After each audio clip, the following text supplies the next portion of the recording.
the Islamic religion does not in any way, shape, or form grant peace to those who are not Muslim. Mm-hmm. So if you're Jew, Christian, or atheist, there can be no peace unless you're only a Muslim. This is the ideology of Islam. There is a distinction to be made between Muslims and Islam. Now, if a Muslim wants peace with Israel, then they're going against their own religion, which is good. This is what the Muslim religious text says, the Quran and Hadith. So, if an Arab Muslim wants to live in Israel in peace with his or her fellow Israeli citizens, be they Jew, atheist, Christian, whatever, then by definition they cannot be Muslim. This is the Islamic ideology. We are seeing it in Europe, and you guys are well versed in all the Arabs that live in your country. They are foregoing their Islamic doctrine because they seek peace. The Islamic text says there shall be no peace as long as there are Jews. You look at the Hamas Charter, right? You read it. Could I interject? I got your point. Sure. First of all, I appreciate you. Okay. I appreciate the question.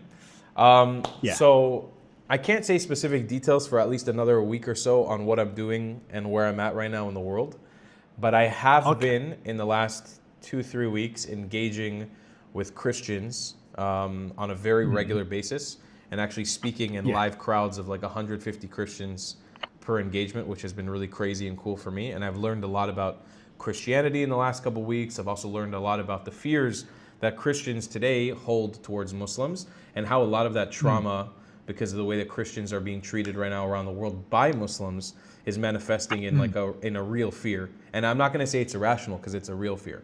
I'll give two sides of this.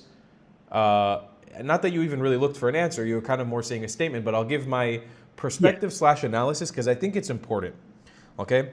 I think the only reason why I feel so confident in talking about the Israel-Palestine conflict is, one, because I've lived through this conflict my entire life, I've been a part of it my entire life. My whole family's been a part of it. But there's another aspect of my life that a lot of people don't know about me, okay, which if you look on my YouTube channel, or where the name of this channel comes from, The Traveling Clad, is the fact that I traveled around the world for 10 years prior to actually getting into this whole political / Israel sphere. And in those travels around the world, in those 10 years of traveling, I have engaged with, I have lived with, I have loved, I have traveled, I have dated Muslims from all over the world. And I've had generally, and I say this to the shock of a lot of people, generally an extremely positive experience with almost every Muslim I've ever encountered in life. That being said, there's a lot of, as you can see in my content today, a lot of pitfalls and a lot of shortcomings to Muslim society and Arab society that I like to call out. So I'll give my analysis, okay, about this from a very clear-cut perspective. One, I just finished reading the Quran. 100%, 1000%, there is no denying that even in the Quran, take the Hadith away, take all the other supplementary books, there are very questionable, aggressive, and sometimes straight up racist towards Jewish people statements about Jewish people and Christians. There is 1000%, you can't deny it. It is. Right. I can't deny it. From another perspective, okay? And this is the part that takes a lot of people, it's kind of hard to swallow this pill. And again, the only reason why I have this perspective is because I personally experienced it.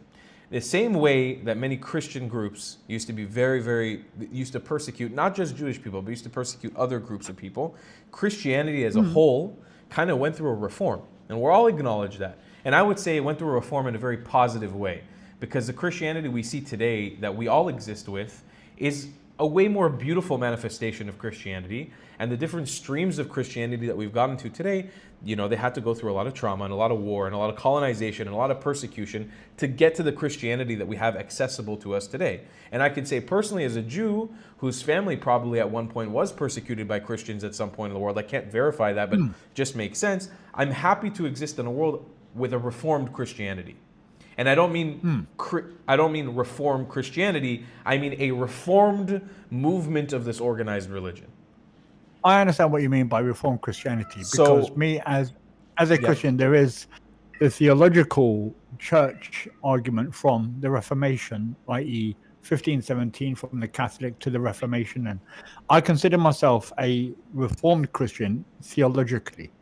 Okay. But I class myself as, so I understand what you mean by reform, like the Reformation to the rest of the world. Beautiful. So the non-persecution of, yeah, I understand. Beautiful. So yeah. now when it comes to Islam, and sometimes people expect of me, because I'm an Israeli, because I'm a Mizrahi Jew, because my family and my people have suffered immensely under Islamic extremism, sometimes people expect me to stand up on stage, to stand up on the YouTube videos and say, I disavow all Muslims, almost like they want me to almost speak as if I'm a traumatized ex-Muslim, which I have immense respect and immense, I really feel for ex-Muslims who have gone through the traumatic experience they have, and especially leaving Islam. You hear about the horror stories of leaving Islam. I really get where they're coming from.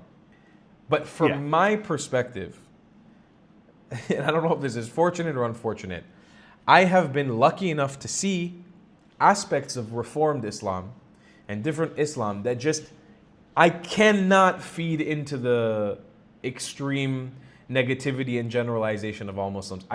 My personal human moral code does not allow me to. And let me give a little bit of a nuance to it, because I know you guys may think like, oh, Tal's endorsing Islam, Tal's endorsing Muslim extremism. It's not this. I'll give you guys two perspectives. When I was in India, about 6 months before the war started, I was exposed to the Sufi branch of Islam. For those of you guys who don't know, the Sufis are a branch Mystics. they're the mystic sort of, they're like the branch of mystic sort of Kabbalist Muslims. They don't believe in not listening to music. They don't believe in not being able to dance. They generally uphold views of love and compassion and understanding of all groups of people, and they number in the millions. They came out of Iran originally and spread to India. They exist in Nigeria nowadays. They're all over the world. And this branch of Islam, because of its reform and because of its open-mindedness to adapt and change in the modern day, and because of its rejection of certain extremely racist and extremely violent hadiths, which again are not Quranic, they are supplementary information that not every single Muslim has to abide by. Each Muslim groups, we've even had Muslims who have called in here who have told us, no, I don't believe in the hadith, and then you counter them on the hadith and they're like, well, I believe in this one, but I don't believe in this one because it's convenient for me. That is what Islam is. You kind of choose and piece the religion in for yourself. But the reason why I can't get up on a stage and be like, I disavow all Muslims, I disavow the entire religion of Islam, is because I've seen through my own eyes what's possible under Sufi Islam. And let me tell you firsthand how incredible it is. And not from a perspective of I want to convert to Sufism, it's just they really get it. And these are the kind of people, Sufis are really the kind of people who can be examples for how Muslims can behave and how Muslims can treat each other. Because I think the problem with Muslims is not so much how they treat us, first and foremost is how they treat each other before how they treat us people, Christians and Jews and other ethnic minorities around the world, and Buddhists and Hindus. It's first and foremost how they treat each other, because if they treat each other like shit, which they do, how are they going to treat us? That's what I always tell people. What do they have in store for us if they're treating each other like garbage? So Sufis sort of reject that ideology of violence. They reject the ideology of violent, militant jihadism or Islamism. And they embrace the idea of love and compassion and understanding and deep, deep meditation, deep introspection. I think that Sufism is really, it could be the future of Islam. But from the other perspective, it shows you how fucked up the mass majority of the Muslim world is today, because Sufis are not considered real Muslims. They're persecuted by quote unquote Sunnis and Shiites for being more compassionate, more loving. So clearly there is a big problem in the Muslim world when you have a branch that is so harmless and so beautiful and a real beautiful manifestation and understanding of the Quranic words and the Quranic ideas, and really negates the idea or really rejects the idea of violence and persecution. And the vast majority of the Muslim world says, hey, that's not right. That's a problem within the Muslim world.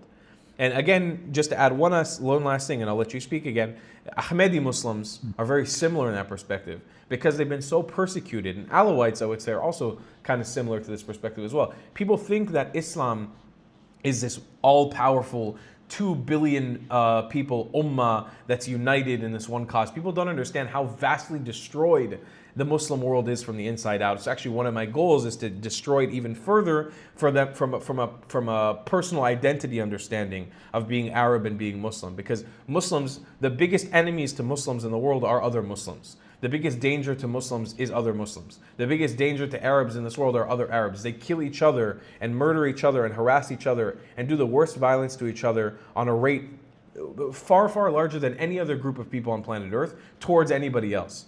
And so when you're able to call that out and point it out to them and show them, hey, you guys persecute your Sufis, you persecute your Alawites, you persecute your Ahmadis because they believe in coexistence, because they believe in compassion. And these people number in the millions around the world. That's a problem in Islam.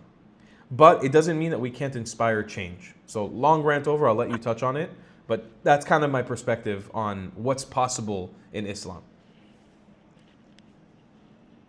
I would add to that, and thank you for your reply and your chat. Again, given that you've lived in those areas, I've never been to the Middle East. I've never been to, that includes Israel as well. Israel is a part of the Middle East. I've born and brought up in the West, and unfortunately, the Western mindset is not known to that which the fundamentals of the Islamic religion teach. Now, like you, I do distinguish between the people and the theology, if that makes sense. Yeah. Right? Most Muslims, according to my understanding, do not know what their religion is teaching. True. Because they don't read for themselves what their sunnah, their religion, is actually saying. That's Again, true. it's one can, we don't want to go down through the no true Scotsman fallacy. They're not real Muslims. ISIS are not real Muslims. The only true Muslims are the ones who are peace loving. But those in ISIS, Hamas, Al Qaeda, they would say the same thing, contrary to what we in the West, have understood regarding Islam. We are a religion of peace, and a man's own religion is his own religion, and you're free to believe in what you believe, and we are free to believe in what we believe, and we're Muslim, and we are of the Abrahamic faith. This is known as the doctrine of taqiyya, lying. Yeah. We are seeing that in Europe, especially in Britain, where they are talking about blasphemy laws because Muslims' feelings are hurty-hurty. We've got again, it's incumbent on all of us, Jew or Gentile, religious or non-religious, Muslim or no, to understand what it is that is fundamentally happening and where it comes from. So within the quote-unquote 3 Abrahamic religions, I don't classify Islam as an Abrahamic religion. It's Ibrahimic. It's not.